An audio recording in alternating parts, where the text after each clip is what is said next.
Fala galerinha do xadrez, tudo beleza? Eugênio German, nosso primeiro mestre internacional da história. Pessoal, nível grande mestre, né? E Rafa, por que ele não era grande mestre? Pessoal, a FIDE começou em 1950 e a gente falava que o German jogava ali na década de 60, muito recente. A FIDE, as regras eram de que o jogador, para ter o título de grande mestre, precisava jogar o torneio de candidatos, quer dizer, era uma coisa muito restrita ainda. Então a gente tinha vários jogadores com nível de grande mestre, que seriam tranquilamente grande mestres hoje em dia, e, no entanto, não obtinham o título. A exemplo, Rashid Nesmedinov, jogador que parecia o Mikhail Tal jogando, e dizem a maior injustiça da história do xadrez ele não ter o título de grande mestre. O streamer croata Agadmator até hoje fala que um dia ele vai lutar para que a FIDE, né, fazer um baixo-assinado aí para que a FIDE dê o título póstumo de grande mestre para Rashid Nesmedinov. Podia dar pro Eugênio também, Eugênio German, aqui o nosso brasileiro, primeiro mestre internacional da história, vai jogar agora contra Miguel Cherniak, um jogador desses que tem nome de abertura. Meus amigos, quando o jogador tem nome de abertura, ele é bom, né? O Naidorf, quem mais ali? Tem um monte, né? O Rui Lopes, os caras são bons. Agora é o seguinte, pessoal. A variante Cherniak da siciliana, ela é uma variante da dragão. Essa daqui é a siciliana dragão. Cadê os jogadores de dragão, né? E a variante Cherniak, ela vem nessa posição aqui um pouquinho mais pra frente, posição bem conhecida, posição teórica. E a gente tem esse lance bispo E6, que segundo as máquinas de hoje em dia é o melhor lance da posição, tá? Então, quer dizer, o cara lá na década de 60 que popularizou uma variante como essa, estudou e viu que era boa, né? O Stockfish hoje com redes neurais, reinforcement learning, né? Inteligência artificial, bilhões de cálculos, fala assim, tá certo, é o melhor lance mesmo da posição. Curiosamente, entre seres humanos é uma abertura que dá uma boa porcentagem de vitória para as brancas, mas entre máquinas, essas partidas, uma máquina jogando contra outra, termina em empate, na maioria das vezes, com a variante Cherniak. Muito bem, feita a apresentação, feita essa introdução aqui a respeito deste jogador, vamos ver o nosso mestre internacional Eugênio German jogando aqui contra o Miguel Cherniak, ou Moshe Cherniak, mas também era conhecido como Miguel, jogador que brilhava por Israel, tá bom? Aqui nós temos o peão do rei, G6 foi jogado D4, bispo vem para casa de G7, o cavalo desenvolve D6, jogando aqui a moderna, uma Pirt aqui, o Cherniak. Temos C3, coloca granito na diagonal de casas escuras, cavalo F6 desenvolve, cavalo BD2 também desenvolve e protege o centro, Roque coloca o rei em segurança. O bispo vem para casa de C4, o cavalo desenvolve Roque, também protege o rei.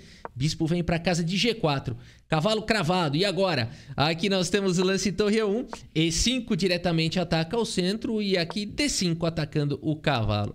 Cavalo vem para casa de E7, o bispo volta para E2, tira o incômodo aqui da cravada. E aqui nós temos o lance cavalo H5, de olho na casa de F4, saindo da frente do peão de F. Cherniak vai montando vai fazendo uma bela abertura, hein? G3 foi jogado, controla a casa de F4, H6, cavalo H4, se livra do incômodo e propõe trocas.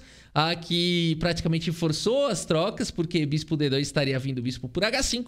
Por isso o bispo toma, dama toma, e aqui dama em D7. Nós temos o cavalo manobrando agora para a casa de F1.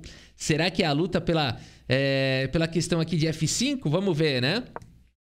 Dama em H3 foi jogado. E agora dama em F3. Trazendo a dama para combater essa outra dama que jogar um dama G2. Nós temos o lance F5 finalmente jogado. Peão toma, cavalo toma. E aqui dama G2. Olha aqui no limite o German vai encontrando recursos, porque não dá tempo agora de estragar aqui a estrutura de peões do German, porque ele está atacando a dama. E depois de dama por G2, seguimos com cavalo por G2, saindo aqui da mira deste outro cavalo e, além de tudo, ameaçando um garfo aqui, hein? Muito bem, cavalo F6 foi jogado saindo do garfo, a torre vem para a coluna D, protege o peão. Mantendo esse peão em C3, hein? Vejam a importância de não jogar um C4 e dar a casa central para o cavalo. A5 foi jogado, expandindo na ala da dama. A4 tenta paralisar as ambições. O cavalo centraliza na casa de E4. Vocês podem perceber que de vez em quando tem essa interrogação, exclamação. São lances assim, segundo as máquinas, um lance surpreendente. Não chega a ser um lance errado, nem duvidoso, nem nada disso. São lances surpreendentes. A máquina chama de inaccuracy, né? De uma não acurácia, né? Alguma coisa assim. Ele acha que tinha um lance melhor, como o cavalo E7 colocando pressão no peão central. Muito bem, aqui é uma imprecisão, né, que fala em português, né? Cavalo E4 jogado. F4, H5, cavalo vem para casa de E3, cavalo vem para casa de E7, pressionando o peão central, cavalo C4, G5. Opa, o Cherniak começou um ataque na ala do rei. Torre 1 atacando o cavalo. Cavalo vem para C5. Peão toma. E aqui cavalo D3. Rapaz, esses caras jogam muito. E agora atacando a torre, atacando o peão central. E nessa posição, o Eugênio German tem um lance muito bom aqui, né? Porque agora se ele jogar um torre 2, por exemplo, as pretas igualam a partida na hora com o cavalo por E5. Iguala, né? Por exemplo, vou mostrar aqui essa variante, né? Se torre 2, cavalo E5, cavalo E5, bispo E5. E se capturar em G5, tem cavalo por D5 com igualdade, né? Então, o que jogar nessa posição se não é torre 2? Meus amigos, o German aqui vai para o bonito lance. Bispo por G5, sacrificando aqui a qualidade. Vamos ver essa loucura. A partida seguiu com cavalo por E1, aceitando o desafio. Bispo por E7, ataca a torre, ataca o cavalo. Isso parece bom demais. No entanto, cavalo F3 salva o cavalo com cheque. Rei H1, claro, aqui ele exclama, mas você não vai colocar o seu rei aqui sujeito a ataques descobertos, né? Por isso o rei H1 forçado. E agora a torre F7 atacando o bispo. Peão toma, capturando mais um peão e salvando o bispo. Peão toma e bispo toma. E aqui se a gente fizer o balanço, o German tem 3 peões a mais. Aqui é muito peão a mais, né? E tem uma qualidade a menos, uma torre por um cavalo. Muito bem, vamos ver como é que continua então o jogo. Torre D8 ataca o bispo. Aqui os computadores dão como um erro, preferem o torre E8, né? Mas aqui um lance bem natural, atacando o bispo e pesando para cima do peão central. Cavalo em F4 foi jogado. Temos agora o lance cavalo D2, tentando desviar o defensor aqui do bispo. E aqui o German aceita, joga cavalo por...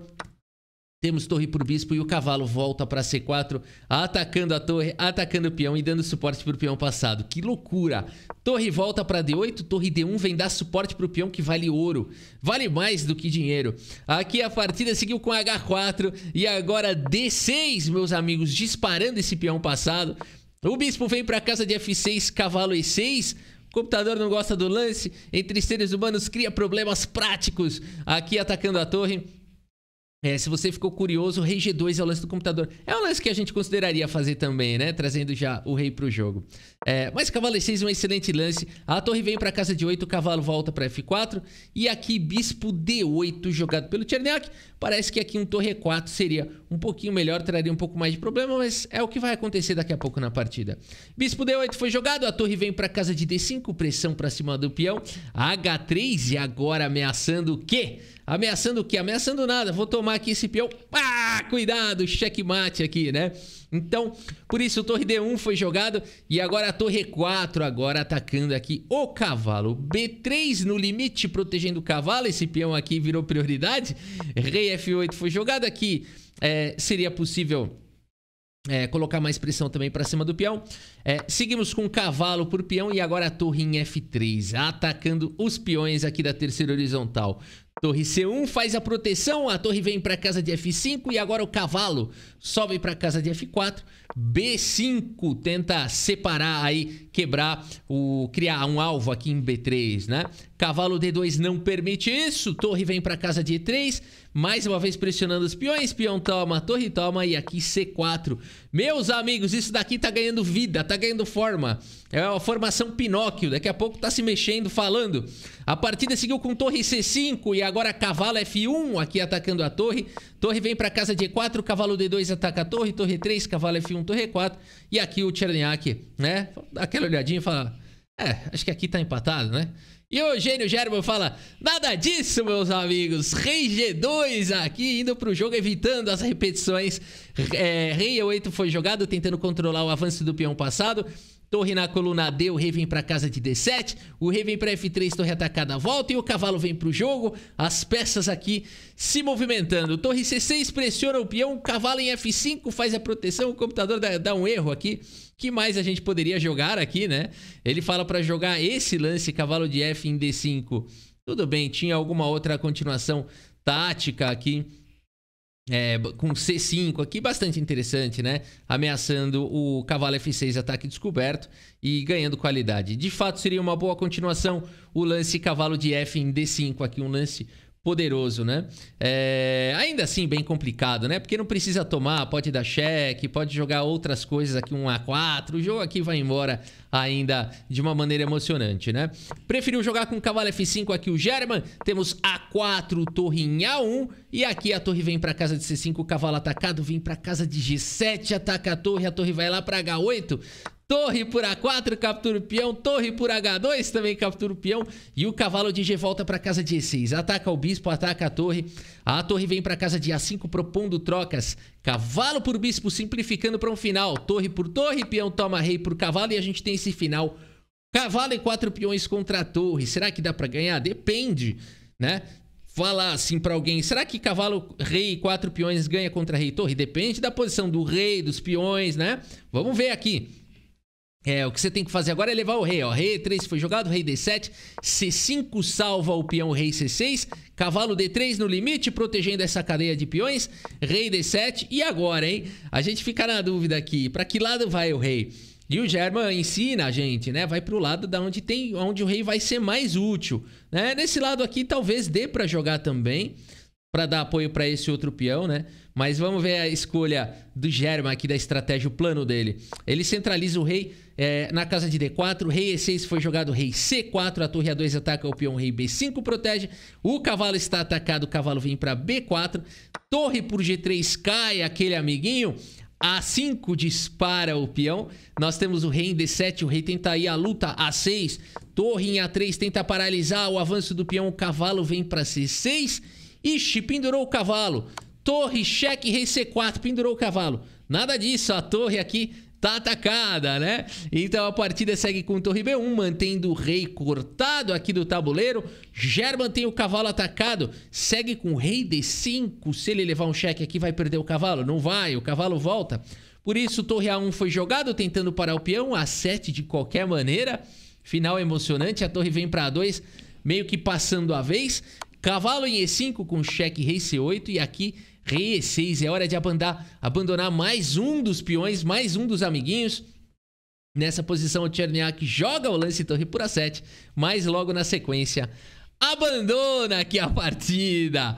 Abandonou porque não dá mais, meus amigos. Eugênio German é realmente uma loucura, né, cara? Estamos falando aqui do Cherniak, que é campeão de Olimpíada, de não sei o quê, né? Também tem o título de mestre internacional, foi um dos primeiros mestres internacionais da história. Em 1952 ele obteve o título de mestre internacional, né? Um jogador ali, autor de livros, aqueles caras pesados no xadrez mundial, ganhava prêmios do governo, né? Aqueles caras pesadíssimos, assim, no xadrez. E aqui Eugênio German vence, portanto tem nome de variante, né? Tem variante de siciliana com o nome do Cherniak, muito legal, né? E aqui então podia ter o contra-ataque German também, né? O nome de abertura. E aqui abandonou porque não dá mais, pessoal. Aqui você vai promover, né? Você vai promover esse peão ao toque e vai dar um duplo de cavalo. Sério, Rafa? Vamos ver. D7. Aqui se você jogar... Bom, rei D8 leva mate em 1, né? Não, não é mate em 1, mas você vai dar cheque e vai promover. Ok, ganharia. Rei C7, você promove então para a dama e dá o duplo aqui de cavalo e captura aqui a torre, né? E o peão aqui você vai aos pouquinhos aí trazendo proteção. Aqui você pode até sacrificar o cavalo, né? Prontinho, ó. Prontinho. Aqui não tem como afogar o rei, nem nada disso. Então, vitória aqui das brancas. Vamos ver a precisão, vamos ver. Uma longa partida com 87,5% de precisão. Percebemos que o German ficou bem a partida inteira, nunca ficou pior, né? Esse pouquinho aqui, equilibrado, equilibrado, equilibrado, equilibrado. E aqui, bum, né? Já começou a ficar melhor aí, dominou a partida. Grande Eugênio German, espero que vocês tenham gostado aqui dessa partida do vídeo. Postem se vocês querem mais, tem uma contra o Larros Portes, o pai do xadrez húngaro, que também é bem legal a partida. Postem aí nos comentários se vocês querem continuar vendo as partidas aí do Eugênio German, tá bom? Muito obrigado pela sua audiência, um grande abraço para todos vocês e até a próxima, valeu!